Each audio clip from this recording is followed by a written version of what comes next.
was supposed to be a routine congressional hearing, yet, as is often the case when high-profile names are involved, nothing about it went according to plan. California Governor Gavin Newsom had been called to testify before Congress as part of a high-level panel on state rights, law enforcement policies, and federal overreach. The panel included a diverse mix of lawmakers, former attorneys general, and policy experts.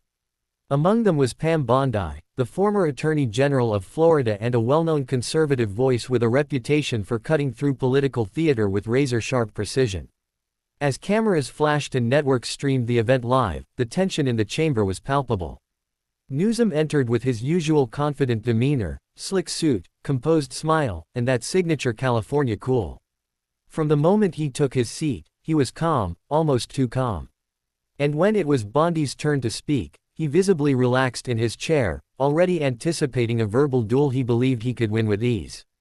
Governor Newsom, Bondi began, her tone even but firm, you've called Florida's law enforcement policies reckless, yet your own state has seen a consistent rise in violent crime in major cities like San Francisco and Los Angeles. What specific metrics are you using to support your claims of superior policy outcomes? Newsom smiled, leaned into the mic, and laughed, clearly dismissing the seriousness of her question. Well, Pam, he chuckled, I think we both know the difference between fact and Fox News spin. I'm happy to send you a data sheet. The room broke into mild laughter, mostly from Newsom's side of the aisle. But Bondi didn't smile. She didn't even blink. She waited. The laughter died down, and then she struck. You want to talk about data? She said, reaching into her file. Let's talk about San Francisco. In the last year, over 400 businesses have permanently closed in just the downtown district due to unchecked theft and lack of prosecution. Your state leads the nation in homelessness, and your own Department of Justice issued a report indicating a 34% increase in open-air drug activity in major metropolitan areas under your administration. Newsom's smirk faded. Bondi continued, you laugh at Fox News spin, but what you're actually dismissing are the lived realities of the people you govern. Single mothers being robbed on their walk home. Seniors stepping over needles in public parks. Families afraid to let their children play outside. The silence in the room grew heavy. I'm not here to entertain partisan talking points, she said. I'm here for the people who've been failed by the system you promised to reform. So please, spare me the smirk. For the first time since sitting down, Gavin Newsom wasn't smiling. He looked stunned, blindsided not by insults, but by cold, hard facts laid bare without theatrics. The crowd in the chamber didn't know how to respond. Some nodded quietly. Others exchanged surprised glances. Bondi had not just spoken, she had commanded the room. And the California governor, who moments earlier laughed her off, now sat frozen, his face betraying a realization that this hearing wouldn't be the victory lap he thought it would be. The hearing continued, but something had changed. Newsom, though still composed, now chose his words more carefully. The confidence was still there, but the edge was gone. Meanwhile, Bondi had flipped the narrative, no longer viewed as a political adversary throwing barbs, but as a determined watchdog demanding accountability. As the questioning resumed, Bondi didn't relent.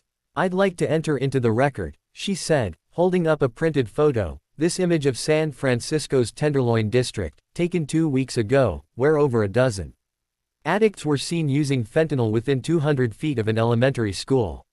A staffer passed the image around. The room grew tense again. Bondi turned to Newsom. Tell me, Governor, do these children deserve that environment? Is this what progressive justice looks like? Newsom cleared his throat, visibly frustrated but trying to stay composed. Pam, with all due respect, California is a large, diverse state facing complex challenges. We're investing more than any other state in mental health, housing, and public safety reform.